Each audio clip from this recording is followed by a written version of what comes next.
Hi guys, welcome to Richard Cabile YouTube channel. In today's video, I will teach you how to turn on or off airplane mode on Samsung Galaxy A02. And okay guys, but before we start, kindly subscribe to my YouTube channel by pressing the subscribe button and the bell to notify you if I have new videos. Okay guys, let's start. So okay guys, there are two ways to turn on or off the airplane mode on Samsung Galaxy A02. And okay guys, the first one is okay, in screen, okay, slide down from top to bottom.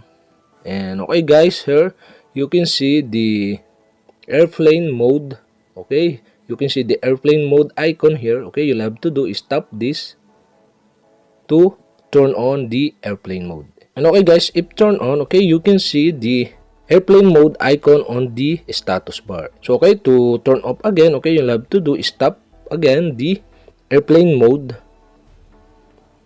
And okay guys, the airplane mode on the status bar is removed. And okay guys, that's it for the first process to turn on the airplane mode on your Samsung Galaxy A02. And okay guys, another one procedure to turn on the airplane mode is, okay, you'll have to do is go to your settings. Okay, click settings.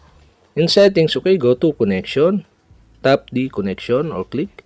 And okay guys, here in connection, you can see the airplane mode. And okay guys, on the right side, you can see the switch button. Okay, you'll have to do is enable this to turn on the airplane mode. And okay guys, if this enable, okay, you can see on the top the airplane mode icon on status bar. And okay guys, to turn off again the airplane mode, okay, you'll have to do is turn off the switch button on the right side of this airplane mode.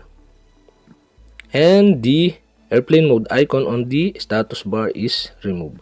And okay guys, if the airplane mode is off, all network connection including calling, texting, internet access, Wi-Fi, and Bluetooth is off. And okay guys, while airplane mode is on, you can turn Wi-Fi and Bluetooth on again in settings or the quick settings panel.